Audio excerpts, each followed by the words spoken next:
Fait du match très serré international, le Sénégal qui tombe comme en 2002 en finale. Finalement, les Algériens remportent sur le score de 1-0. Bokk international du Sénégal comme en 2002 ñàkkaar na li nga xamante ne mooy final bi ci kanamu Algérie 1-0 mu doon déception bu rëy boo xamante ne moom la ñuy lire à travers le peuple sénégalais même ci suma consultant bu ñu ko xoolee biram ñu bàyyi ko rek mu nuyoo ñu doon commencer le débrief kon ñu lay nuyu. Merci mon cher Thiando maa ngi lay nuyu di nuyu cher internautes yëpp yi nga xamante ne bii ñu ngi suivre Guédiawaye Info. Bon comme niñ ko commencé woon depuis le premier match ba tey jusqu'à la finale bon lii la yàlla dogal mënuñ ci dara on va tourner la page continuer le travail xam naa dinañ dugg ci biir waxtaan bi ci kanam incha allah. loolu Birame rapidement ñu dem ci enseignement yi ñu tiré ci match bi. parce que match bi soo xoolee encore une fois erreur yi ñu doon wax naan yaakaar naa ni coach bi jël na ci ay mesures erreur yooyu moo répété waat on a pris un but boo xamante ne bii dafa teel quoi bitu fajar lañ jël soo xoolee à la deuxième minute même pas 3 minutes de jeu ñu jël but sur une finale pour man loolu du c'est impardonnable c'est des fautes yoo xamante ne bii ça prouve que ni les joueurs manquaient de concentration mënul nekk surtout au niveau de la défense quoi.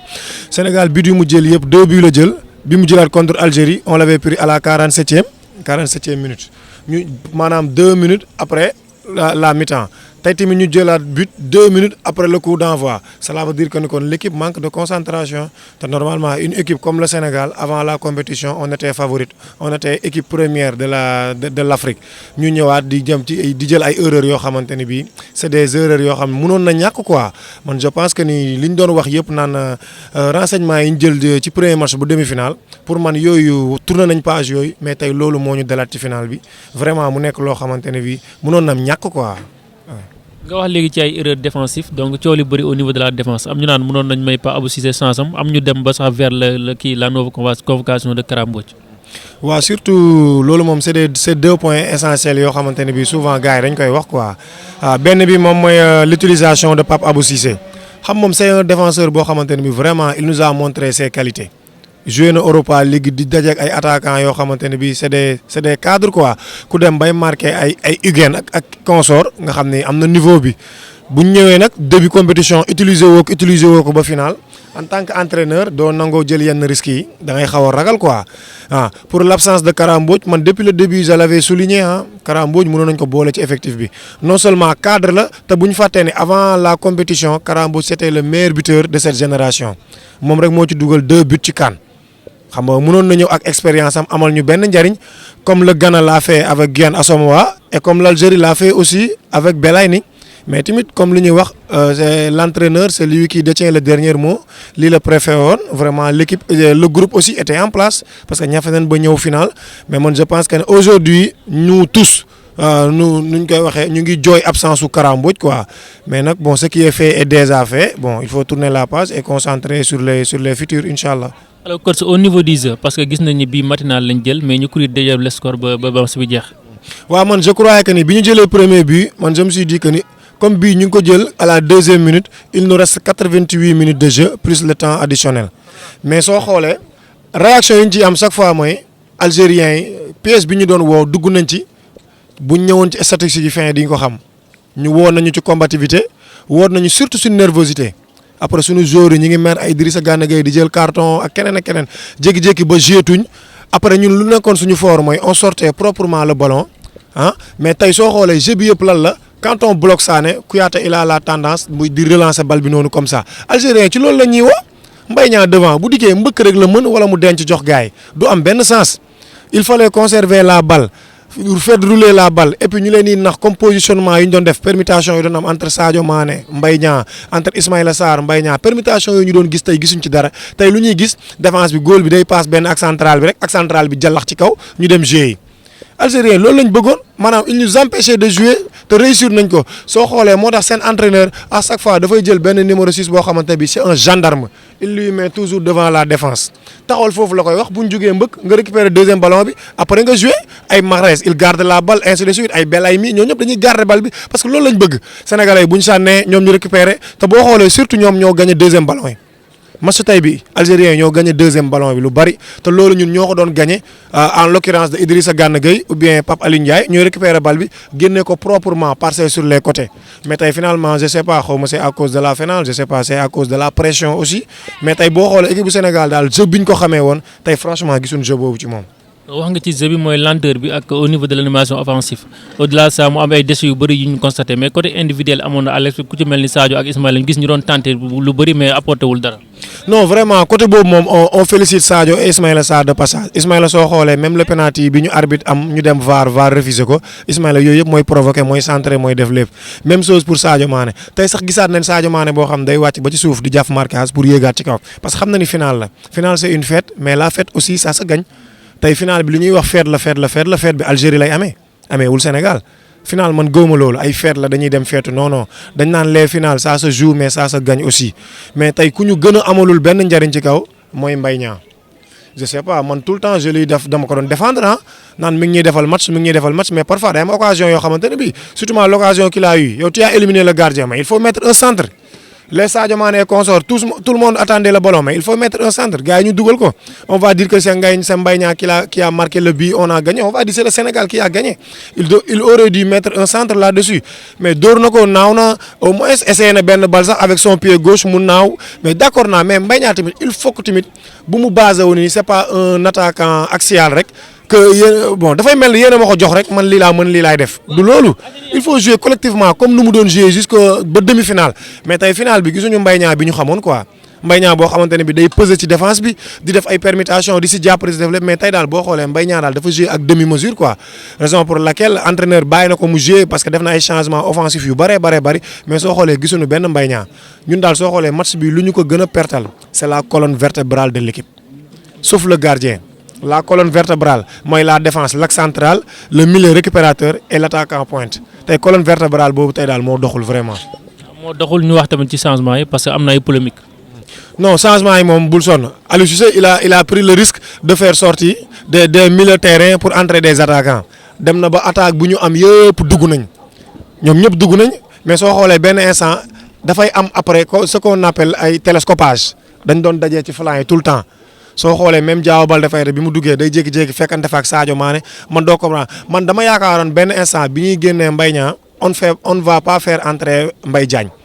dañuy continuer di jouer ci côté yi jël benn attaquant bu vif ñu samp ko axial éviter di jeter balle bi ci kaw tant que ñu ngi jeter balle bi ci kaw algériens yi dañuy am li ñu bëgg te combat yooyu ñun ñoo leen ci war a bañ par exemple je donne l'exemple exclusivement du Barcelone. parfois bu ñu joué xamuñ lu ñuy def attaquant axial li ñu am yëpp dañ leen di génnee gélo ay milieu côté maanaam bal bi kenn dootu ko sànni ci kaw ci suuf lañ koy joué mais loolu noonu ñun mën nañ ko am nañ joueur yi capable ci loolu Sadio Mané Liverpool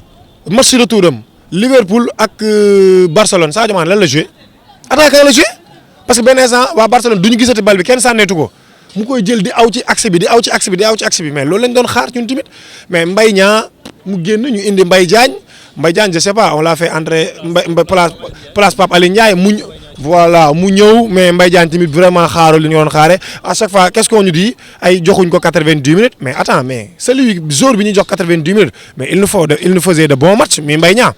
malgré il n'a pas marqué de but mais ils nous font de bons matchs mais à chaque fois quand on fait un changement moom saa bu duggee pesé bi ñuy xaar ci moom ñun gisuñu ko attaquant je me dis que ni même 10 minutes de la fin si on te fait entrer 10 minutes pour man mën nga ci wane sa bopp. Le match passé qu'il avait eu une occasion dans la surface de réparation mais il a tiré le ballon au-dessus des buts mais kii on se dise la vérité on est en équipe nationale nekkuñu club boo xam dañ lay may temps pour di la xool non équipe nationale il faut être un tueur soo regardez premier match Nigéria kan moo départ ay ñoom Miguel ñoo départ ak beneen attaquant bu njool bi ñu jël ay Gallo def leen remplaçant la dugg pourtant mu ngi dugg 15 minutes de la fin 15 minutes dugg na wane boppam il a marqué le but après kan moo yeggali compétition bi c'est lui qui a continué les compétitions jusqu'en demi-finale raison pour laquelle xoolal kan mooy meilleur buteur de la compétition c'est lui non pourtant le premier match remplaçant dañ ko dugal moo tax man côté boobu du ma xaw a d'accord ak gars yi naan Mbaye Diagne mayuñ ko temps de jeu non arrêt remplaçant yi ñu koy dugal moom it wanul entraîneur bi lu war a tax mu départ convaincre ko soo xoolee ñoom ñu offensif yëpp ñu dugal après il ne restait que Idrissa Gana Gueye comme milieu terrain défensif après Krépin Diatta mooy reculer jouer à ses côtés mais après algériens dañoo muus xam ne sénégalais dañoo densifier milieu bi léegi ñoom ils jouaient sur les côtés Mahrez ñu dugal le vétéran Beraymi pour léegi ñuy jouer ci côté yi di chercher des fautes pour lekk des 30 secondes pour man ñoom liñ ñu jàngoon premier match ak deuxième match ñoom pour man réussir nañ seen pari quoi. alors coach ñu ngi doon xaar génération bi daal def mieux que 2002 mais finalement mujjul am léegi ñu wax ci avenir Aliou Cissé à la tête de cette équipe. waaw voilà loolu moom vraiment c'est une question pertinente parce que Aliou Cissé lu mu signé woon contrat mooy dinaa dem coupe du monde dinaa yóbbu équipe bi finale CAN waxul woon damay gagner coupe dinaa yóbbu équipe bi finale CAN loolu lañ joxoon comme objectif atteindre na ko malheureusement on n'a pas gagné la coupe man je vois que ni bon on peut conserver l'entraîneur sama problème moom mooy est-ce qu'on va garder le groupe parce que tamit faut pas tailler toujours tailler non Espagne mi dem ba nekk champion 2008 2010 2014 pourtant ñun on peut faire comme lui Espagne day defar di ñàkk après il a nu ñu koy waxee gagné na coupe d'Europe coupe du monde coupe d'Europe avant génération bi dee ñun tamit on peut le faire avec cette génération là moom depuis 2012 boo xoolee joueurs yi ñoo fi nekk c'est une continuité ay Kouyaté ay Sadio Mané te yàlla dimbali nañu dañuy am une très bonne arrivée moom mooy ñi nga xamante ne bii liste 23 lañ amoon mënu la ñu yóbbu mooy que ça soit les Santy Ngom les Opanguete ay Sidi Sarr ñoo ñëpp mun nañ ñëw même on peut attendre le retour de Kara Mbodj Famara Diédhiou ñoo ñëpp mun nañ ñëw génération la léegi nag liñ ciy bàyyi mooy li nga xamante ne bii peut-être dañu jël âge. les John Lopy les Moussa Ndiaye le défenseur talentueux ñoo ñëpp mun nañ ñëw mais il faut que nga bàyyi tamit ñi nga xam ne am nañ âge nga defaraat mu nekk une continuité léegi de ce fait équipe nationale il faut que mu am une complicité entre l'équipe olympique et l'équipe première équipe nationale yi ngay gis yëpp ñuy gagner ay trophées day am complicité entre l'équipe olympique ak l'équipe première soo xoolee c'est les mêmes jours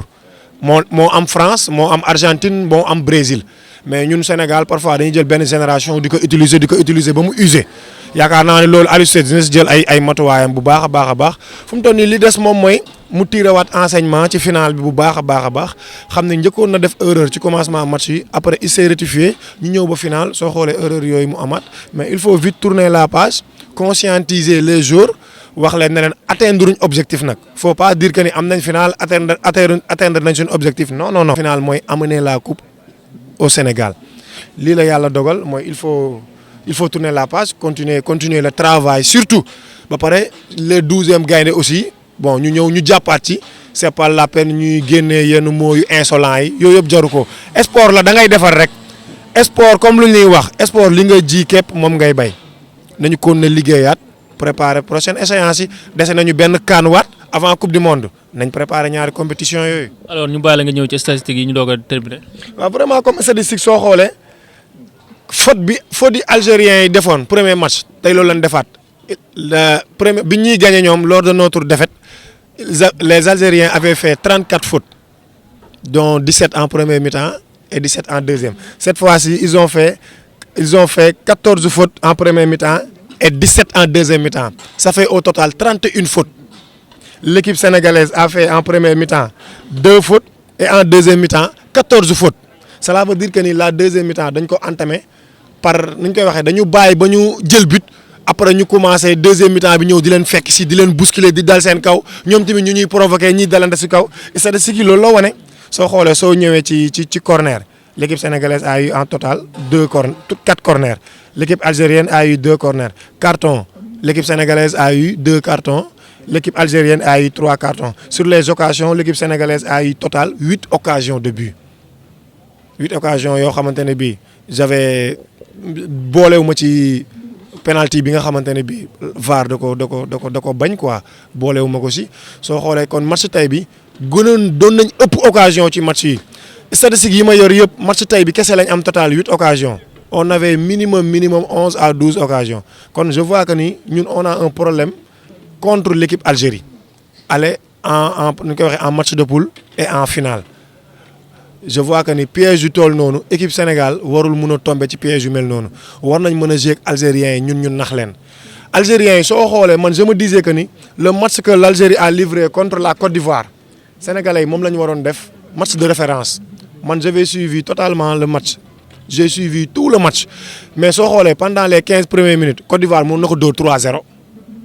Algérie faiblesse am c'est sur les côtés c'est pas dans l'axe axe central attaque défenseur bi ñu am noonu bi nekk Qatar c'est un défenseur teigneux il aime la bagarre l'équipe ivoirienne mënoon na ko dóor lu bari ci 15 premières minutes su ngeen revoir les occasions si vous avez le temps mais tey ñun loolu la ñu waroon utiliser tey mais tey dañoo ñëw fekk si leen ci gaañante celui qui jouait à gauche presque dafa énervé la Ismaïla Sarr ba après xamatul lu muy joué par exemple moom tamit dafay jaxase vitesse et précipitation mais yooyu yëpp tamit nu ñuy wax ay astuces la yoo xamante ne bii da nga koy am pour gagner sa adversaire vraiment encore une fois avant de terminer on remercie tout le monde ñëpp ñi nga xamante ne bii ñu ngi suivre Guédiawaye Info ñu ngi leen di sant di leen gërëm vraiment di wax ni comme ni ñu ko commencé woon premier match ñaanoon nañ yàlla ñëw ba final bi di ko fi def ñëw nañ ba final lii la yàlla dogal ñi encouragé 12e gaynde bi di encouragé le coach et ses joueurs di ñaan yàlla prochaine CAN bii di ñëw avant la coupe du monde mu nekk suñu CAN incha allah. voilà mu nekkoon enseignement yu am solo comme ni ñu ko faral di defee avec le coach Birame Koundoul malgré la déception parce que gis nañ tey déception bi rëy na waaw vraiment ñoo nañ fi dund mas ak ñi nga xamante ne mooy la population guédiawayoise ci fan zone bi fa amoon mais encore une fois ñu daal perdre li nga xamante ne mooy final loolu yëpp wax na ci li nga xamante ne loolu la ci gis comme xalaat coow li bëri na ci mais tamit finalement nous sommes encore tombés donc dans le piège des Algériens mais tamit dañu day laaj ñu defaraat rek gën a rajeunir équipe bi comme ni nga ko waxee ne pas jeter le bébé avec l'eau du bain xool nan la ñuy defaraatee équipe bi parce que potentiel mi ngi fi am nañ benn locomotive wala benn grenier boo xam ne à chaque fois mën nañ ci puiser daal defaraat tey suñu effectif loolu la concernant l'avenir Aliou Cissé wax na ci daal di wax ni forcé au vu donc des résultats yi nga xam te ne def na ko war nañ ko mën a bàyyi à la tête de cette équipe daal di construire waat xam ne donc l'objectif moo doon jël coupe mais considéré wul lii comme li nga xam te ne mooy objectif atteint voilà loolu la mu doon loo xam te ni vraiment doon na waxtaan bu am solo di remercier rek encore une fois notre consultant Birame parce que moom il s'est montré très disponible à chaque fois buñ ko woowee daal koy consulter pareil n'importe quelle heure consulter nañ ko mu daal ñëw daal répondre à l'appel de Guédiawaye Info di ko sant di ko gërëm di sant les fidèles internautes mais tamit du ma fàttali l'équipe aussi de Guédiawaye Info parce que doon na équipe boo xam te ne c'est une équipe jeune mais dynamique ñoom aussi kenn mën naa ni kenn du leen woo ci liggéey à chaque fois bu ñu leen woowee ñi ngi def donc ak beaucoup donc d'ambition et de détermination di sant ñëpp di gërëm ñëpp di sant le technicien aussi l'incontournable Bekay Koundoul merci